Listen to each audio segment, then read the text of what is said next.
மக்களுடைய வரிப்பணத்தில் இயங்குகிற பிஎஸ்என்எல் இணைப்புகளை திருட்டுத்தனமாக ஒரு டெலிபோன் எக்ஸ்சேஞ்ச் சன்ரைஸ் ஹைதராபாத் பல ஆயிரம் கோடி ரூபாய். சவுத் ஆப்பிரிக்கால ஒரு கிரிக்கெட் அணி வச்சிருக்காங்க. யூகேல ஒரு கிரிக்கெட் அணி வச்சிருக்காங்க. ஐரோப்பா நாடுகளில் முதலீடு செய்யப்பட்ட பணமே பல ஆயிரம் கோடி. எல்லா பக்கமே பதவி துஷ்பிரயோகம் செய்யப்படுகிறது. அண்ணன் தொலைக்காட்சி உரிமையாளர், தம்பி தொலைக்காட்சி கட்டுப்படுத்துகிற துறை அமைச்சர், பொழுதுபோலில் ஆஸ்திரேலியா கேஷினோக்கு போயிடுவார், அங்கிருந்து அப்படியே தாய்லாந்து போவார், அப்படியே சிங்கப்பூர் வருவார், கொழும்பு வருவார். இது அவருடைய ஹாபி. மக்கள் பணம் கொடுத்து வாங்குகிற பங்குகளை நீங்கள் அதை யாரும் ஏமாற்றி விடக்கூடாது என்பதற்காக செபி என்ற ஒரு அமைப்பு தான் இதை கண்காணிக்குது. இந்த அமைப்பையே ஏமாற்றி இவர் தன்னுடைய சொத்துக்களை 6 மாநகராட்சிகளில் அரசு செலவிலேயே கேபிளை பதிச்சிருக்கு. அன்புகரசி அவர்களுக்கு 500 கோடி கலாநிதி மாறன் கொடுத்தாரு. அவங்க வாய் அடைப்பதற்கு 500 கோடி. இதுல $5 பில்லியன் 50,000 கோடி இருக்கு. எவ்வளவு? 50,000 கோடி இருக்கும்போது 500 கோடி பெரிய விஷயமே இல்லை. ரஜினியை திட்டமிட்டு லதா திருமணம் செய்ததை போல அனிருத்த நீ காவியா ஒரு 50,000 கோடி ஒரே புள்ள விடாத, இவங்க தான் பிளான் போட்டு கொடுக்குறாங்க. எல்லாம் அங்கதான் திட்டம். ராணுவத்திற்கு மட்டுமே பயன்படுத்தக்கூடிய தொலைத்தொடர்பு சாதனங்களை அவங்க அப்பா மந்திரியா இருக்கும்போது இறக்குமதி செய்யப்பட்டது. இதுக்கு பின்னாடி முழுக்க கருணாநிதி திமுகவுடைய சதி இருக்கு.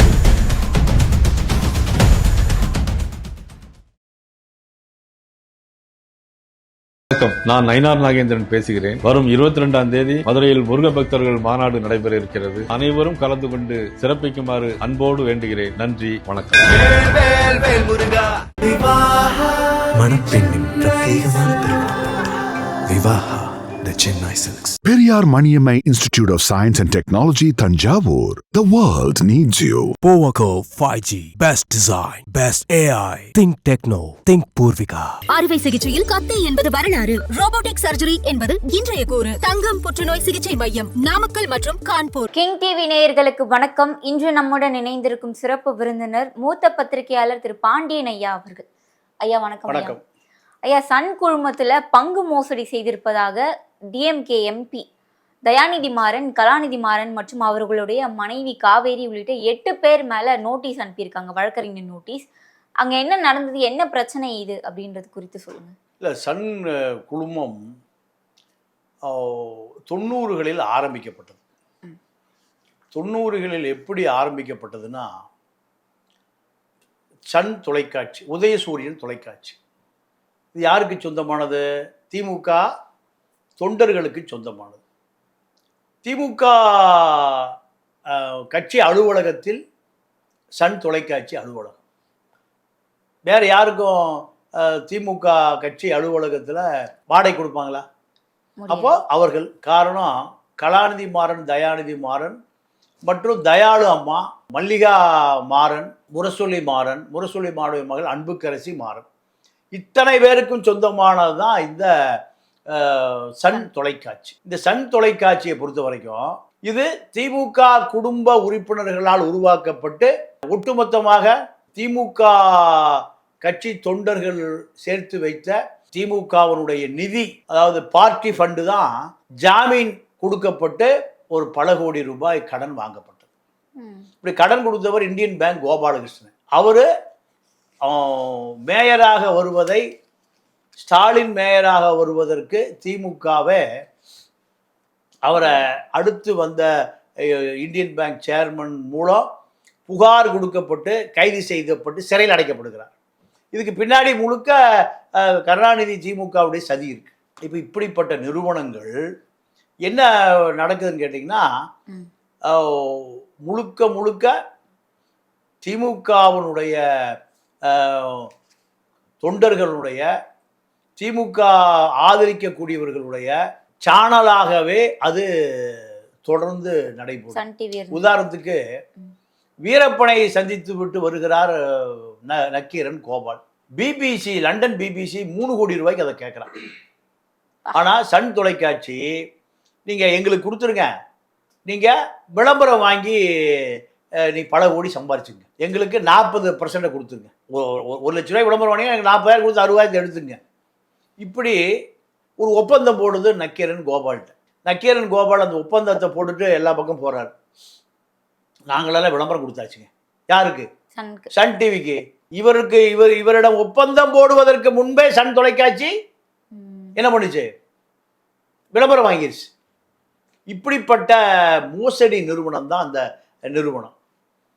அதே போல 500 பிஎஸ்என்எல் இணைப்புகளை, மக்களுடைய வரிப்பணத்தில் இயங்குகிற இணைப்புகளை இந்த தொடர்புக்காக, எதுக்கு? நீங்கள் இன்டர்நெட் சேவைக்காக 500 தொலைபேசி இணைப்புகளை அங்கு திருட்டுத்தனமாக ஒரு டெலிஃபோன் எக்ஸ்சேஞ்சு.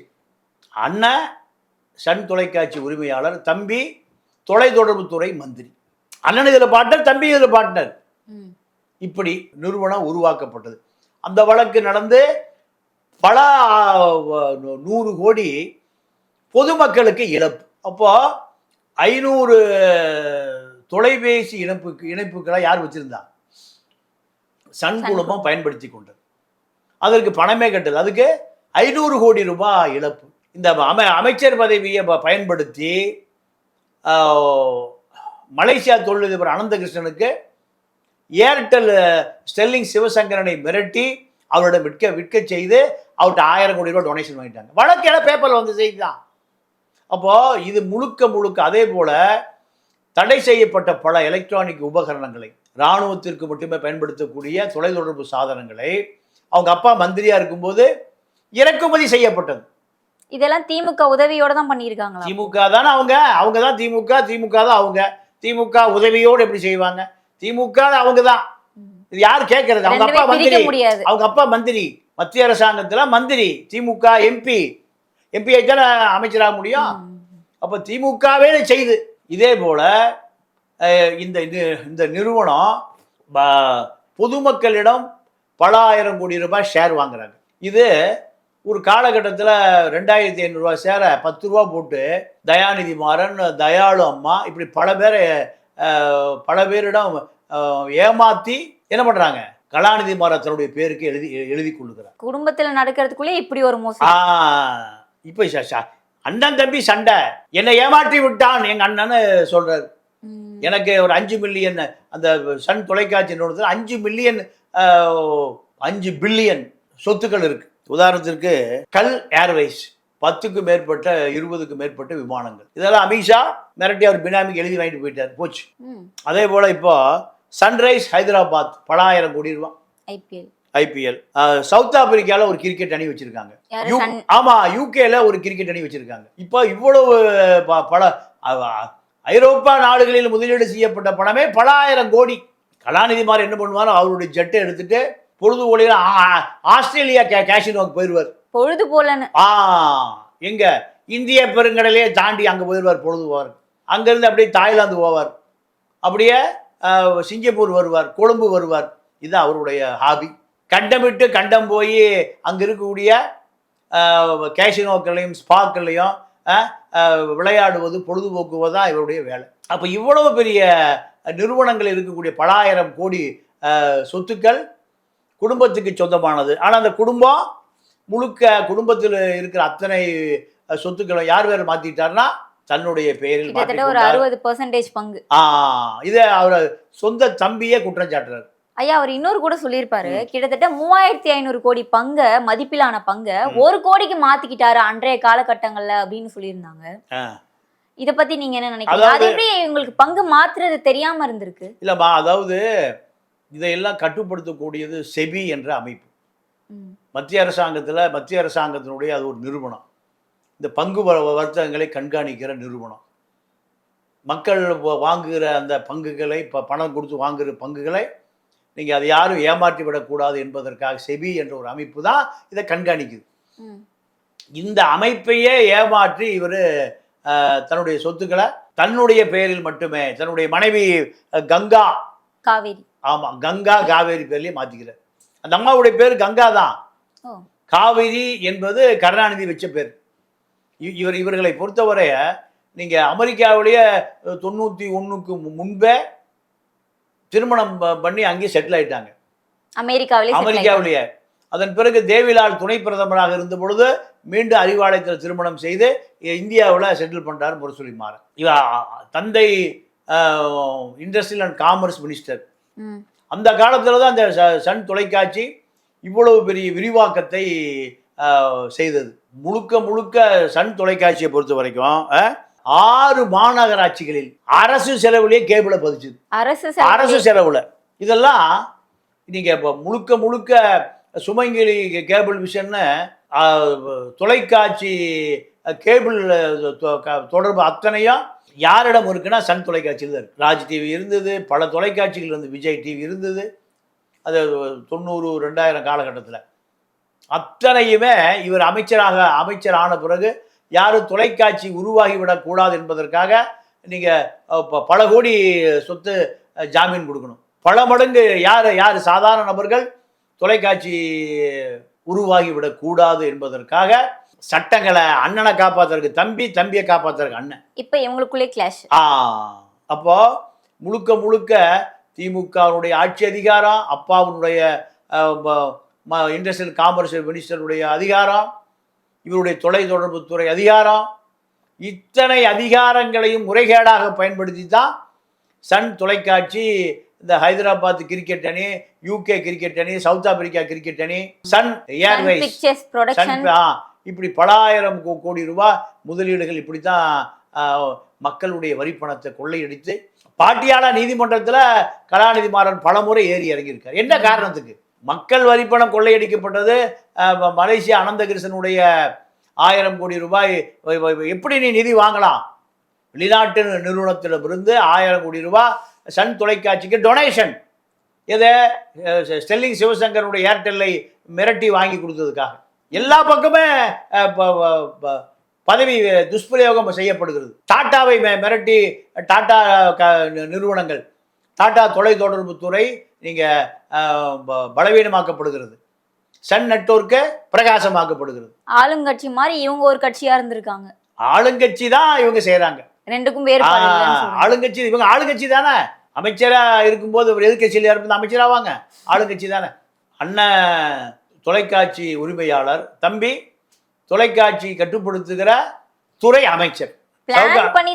ஆமா, சவுகார்பேட்டை மார்வாடிய தமிழ்நாட்டுடைய ஃபைனான்ஸ் மினிஸ்டராகி வட்டி கொடுக்குற மாதிரி இந்த இத்தனை நிறுவனங்களும் முறைகேடாக பல வழக்குகளை சிபிஐ இந்த வழக்குகளெல்லாம் போட்டிருக்கணும். ஆனா எந்த வழக்குகளையும் போடவில்லை. ஒரு வழக்குகள். ஆமா ஆமா ஆமா.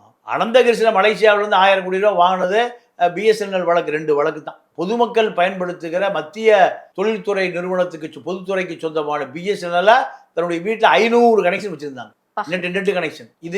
இதெல்லாமே சன் தொலைக்காட்சியினுடைய ஒரு அபரிவிதமான வளர்ச்சிக்கு அத்தனையும் முறைகேடாக துணை போயிருக்கிறது. ஐயா, இப்போ இந்த நோட்டீஸ்ல தயாநிதி மாறன் ஒன்று குறிப்பிட்டிருப்பாரு. என்ன?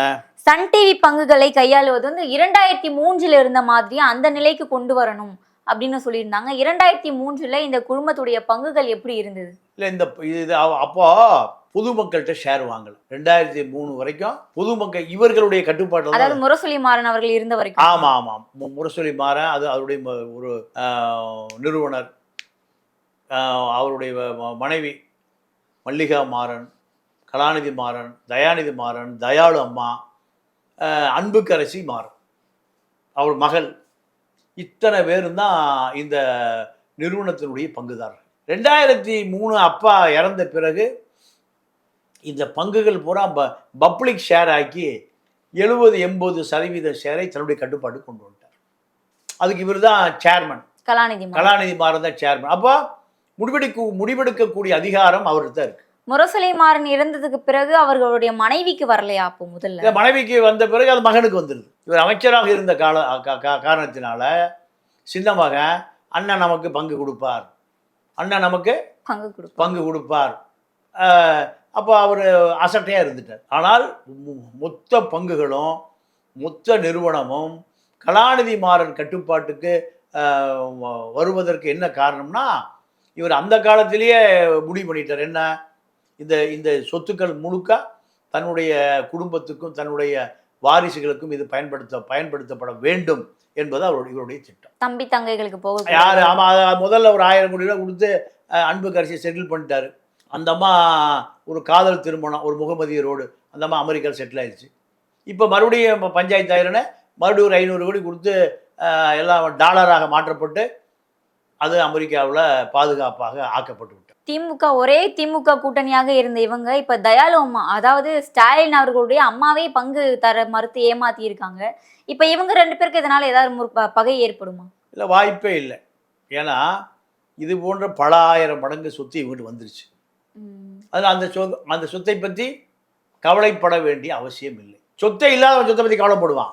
ஆமா, கரெக்ட். அது போன்ற பல ஆயிரம் மடங்கு பல 1000 கோடி இருக்கிற பொழுது அந்த 500 கோடிக்கு இவர்கள் கவலைப்பட வேண்டிய அவசியம் இல்லை. ஐயா, இதுக்கு முன்பாகவே கடந்த அக்டோபர் மாசம் இந்த மாதிரி நோட்டீஸ் அனுப்பப்பட்டு அன்புக்கரசி அவர்களுக்கு 500 கோடி கலாநிதி மாறன் கொடுத்தாரு அப்படின்னு தயாநிதி மாறன் அவர்கள் மென்ஷன் பண்ணியிருக்காங்க. அது உண்மையா? உண்மைதான். எதற்காக?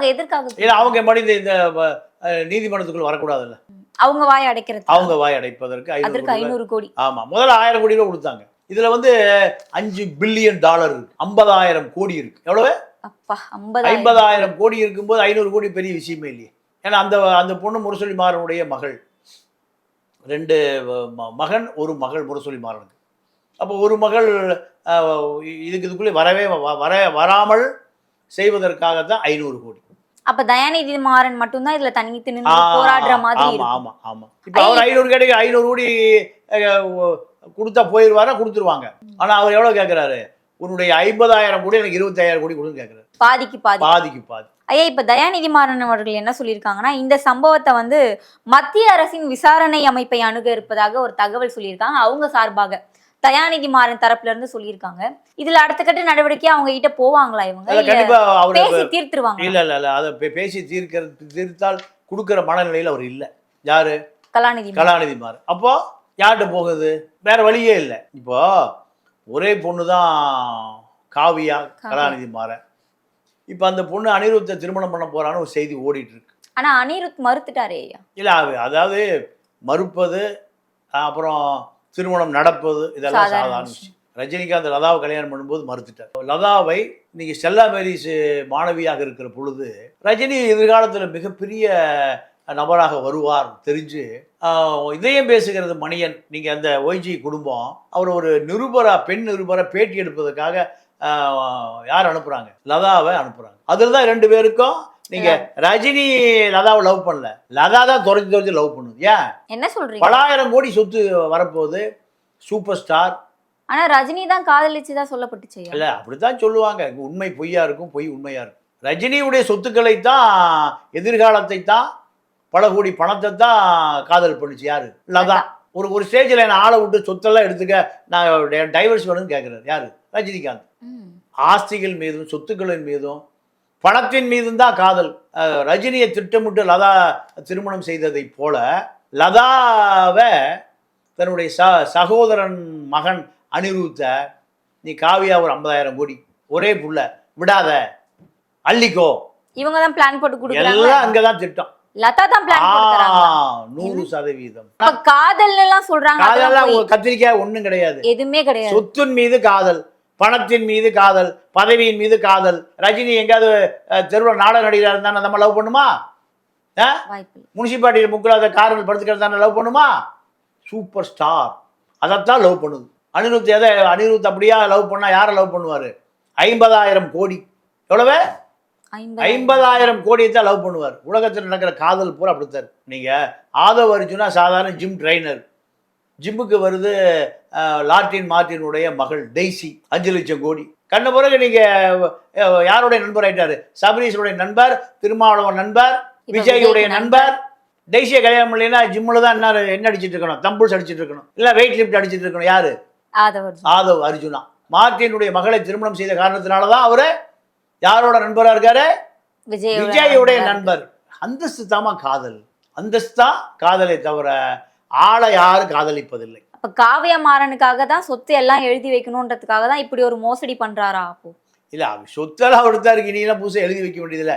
அவங்க அப்பா சொத்து உனக்கு வரும்ல, நிச்சயமா. அப்புறம் எப்படி இதை போய் எழுதிலாம் வைக்கணுமா? அவங்க அப்பா ஆட்டோமேட்டிக்கா மாறிடும். நான் எதுக்கு சொல்றேன்னா, தம்பி ஏமாத்தி, நாட்டு மக்களை ஏமாத்தி, உலகத்தை ஏமாற்றி எல்லாத்தையும் ஏமாற்றி என்னையே எடுத்துட்டு போக தினகரன் பெரிய பத்திரிக்கை அதை மிரட்டி வாங்கிய கலாநிதி மாறன். தினகரன் ஒரு பெரிய நிறுவனம், இந்த நிறுவனத்தை ஏமாற்றி மிரட்டி வாங்கி இப்போ அவர்கள் நடத்தி கொண்டு இருக்கிறார்கள். இப்படி பல நிறுவனங்களை சுவாகா செய்தவர்கள் தான் இந்த கலாநிதி மாறன் அண்ட் பிரதர்ஸ்.